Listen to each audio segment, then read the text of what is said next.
The poem of the man God, the third year of the public life. Chapter 468. Jesus speaks of matrimony to a mother-in-law. 7th of August, 1946.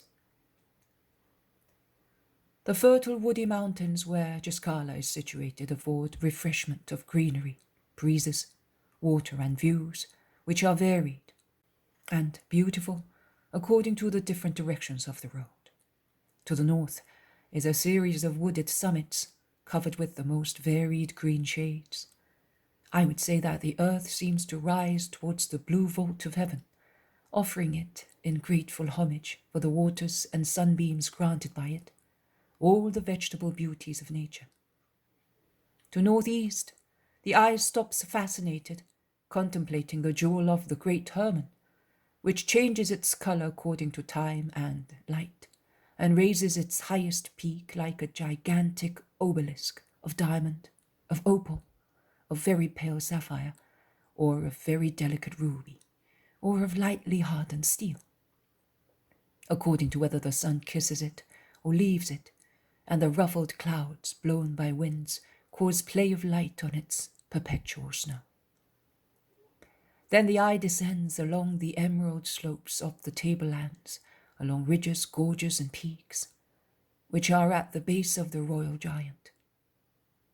Then, turning further eastwards, one sees the green expanse of the plateau of Golonditis and Hauran, bordered at their eastern ends by mountains vanishing in a distant haze, and are delimited on the western side by the different shade of green which lies along the Jordan and marks its valley.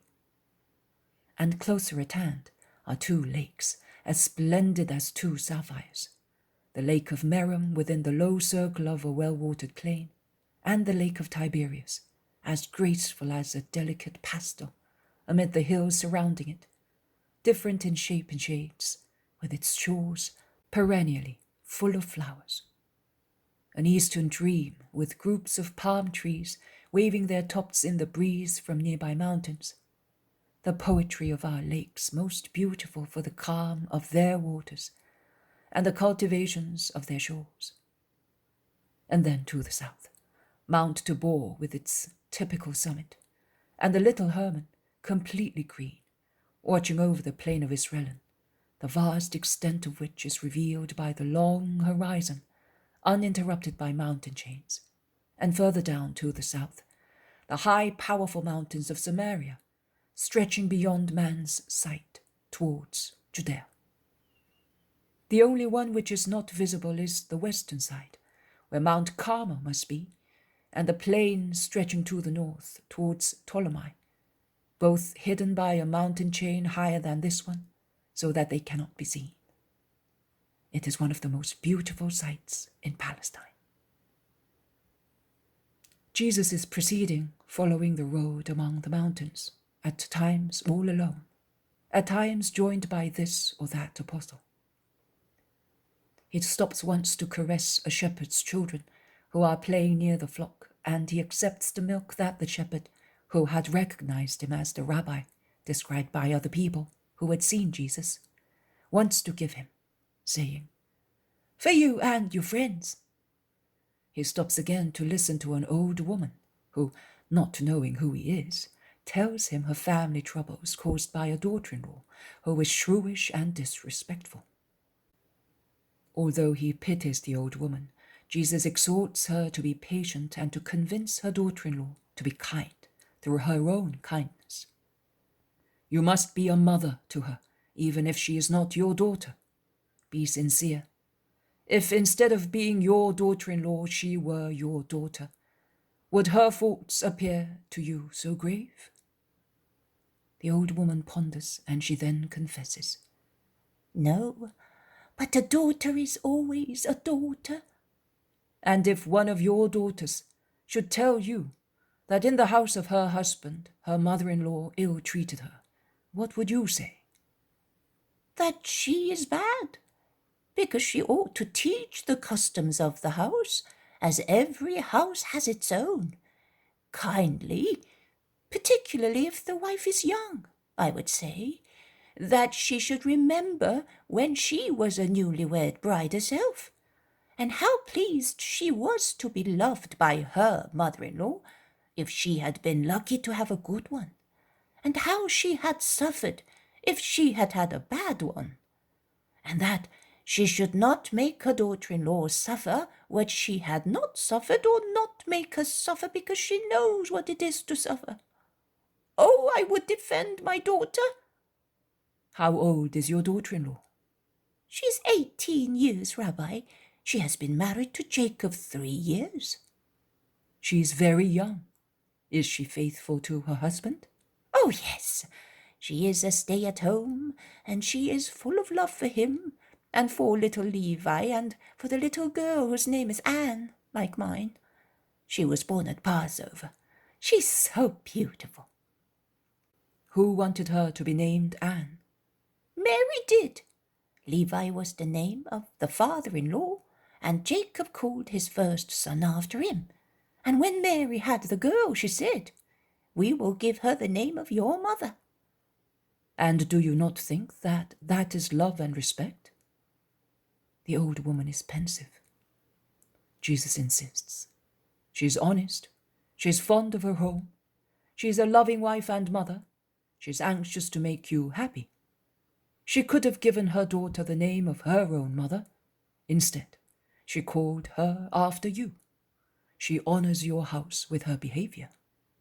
Oh, that is true. She's not like that wretch of Jezebel. Well then, why do you complain and lay information against her? Do you not think that you are using two measures in judging your daughter-in-law in a different manner than you would judge a daughter of yours? The trouble is that she has deprived me of the love of my son. Before he was all for me. Now he loves her more than he loves me. The real reason of prejudices of mothers-in-law overflows at last from the old woman's heart, together with the tears of her eyes. Does your son leave you wanting anything? Has he neglected you since he got married? No, I cannot say that. But in brief, he belongs to his wife now. And she weeps, moaning more loudly. Jesus smiles a quiet, pitiful smile for the jealous old woman. But, being as kind as ever, he does not reproach her. He feels pity for the suffering mother and tries to cure her. He lays his hand on her shoulder as if he wanted to guide her, because she is blinded by tears, perhaps to make her feel, through his contact, so much love that she may be comforted and cured. And he says to her, "Mother, and is it not right that it is so? Your husband did so with you, and his mother did not lose him, as you say and think. But she felt that he belonged less to her, because your husband divided his love between his mother and you.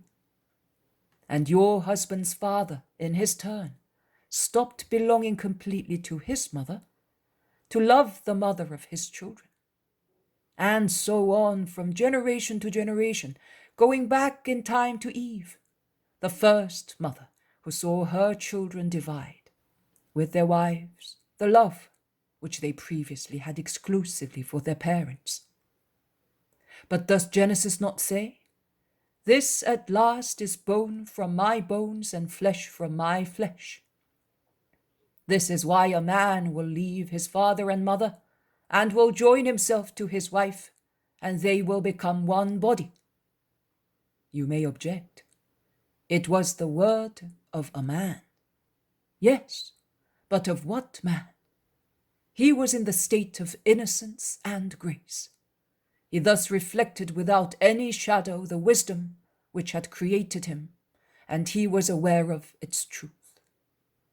Through grace and his innocence, he possessed also the other gifts of God in full measure. As his senses were subdued to his reason, his mind was not obscured by the fumes of concupiscence. And because science was not proportionate to his state, he spoke words of truth. So he was a prophet. Because you know that prophet means a person who speaks in the name of another person. And as true prophets always speak of matters concerning the spirit and the future, even if relating apparently to the present time and the body. Because in the sins of the flesh and in the facts of the present time are the seeds of future punishments, or facts of the future have roots in ancient events. For instance, the coming of the Saviour originates from Adam's sin, and the punishments of Israel, foretold by the prophets, were brought about by the behavior of Israel. So, he who urges the lips to speak things of the Spirit can but be the eternal Spirit who sees everything in an eternal present. And the eternal Spirit speaks through saints, because he cannot dwell in sinners. Adam was a saint, because justice was complete in him, and every virtue was present in him, because God has instilled the fullness of his gifts into his creatures. Man has to work hard now to attain justice and possess virtues, because the incentives of evil are in him. But such incentives were not in Adam. On the contrary, grace made him little inferior to God, his Creator. So his lips spoke words of grace. And this is a truthful word. A man will leave his father and mother for a woman, and he will join himself to his wife, and they will become one body. And it is so absolutely true that the most good Lord, in order to comfort mothers and fathers, included the fourth commandment in the law: honor your father and your mother. A commandment that does not end with the marriage of man, but lasts beyond marriage. Previously, good people instinctively honored their relatives also after they left them to set up a new family. Since Moses, it is an obligation of law, and the purpose of it is to mitigate the grief of parents who were too often forgotten by their children after they got married. But the law has not cancelled the prophetic words of Adam. Man will leave his father and mother for his wife. They were just words, and they are still valid. They reflected the thought of God. And the thought of God is immutable because it is perfect. So, mother, you must accept without selfishness the love of your son for his wife, and you will be holy as well. On the other hand, every sacrifice is compensated on the earth. Is it not pleasant for you to kiss your grandchildren, the children of your son? And will the evening of your life not be peaceful, and your last sleep placid, with the delicate love of a daughter near you, to take the place of those daughters who are no longer in your house? How do you know that my daughters, who are all older than my son, are married and live far away? Are you a prophet too? You are a rabbi. I can tell by the tassels of your mantle, and even if you do not have them, your word reveals it, because you speak like a great doctor. Are you perhaps a friend of Gamaliel? He was here just the day before yesterday. Now I do not know. And there were many rabbis with him, and many of his favorite disciples. Perhaps you have arrived late. I know Gamaliel, but I am not going to him. I am not even going to Giscala. But who are you? You are certainly a rabbi, and you speak even better than Gamaliel.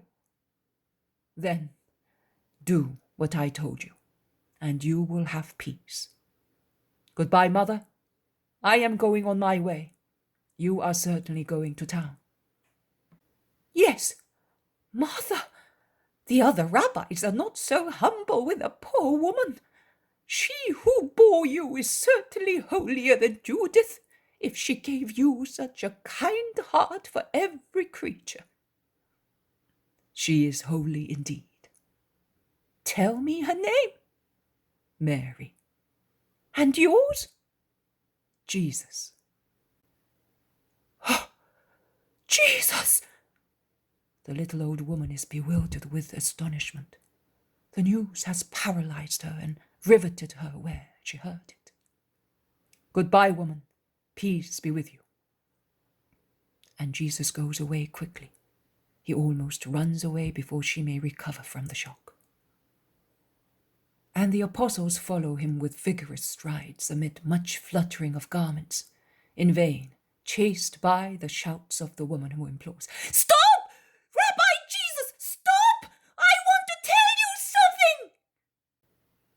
They slow down when the thick of the wooded mountains conceal them again, and they can no longer see the road which takes one to Giscala, and from which their mule track branches off. "How well you spoke to the woman," says Bartholomew. The lesson of a doctor.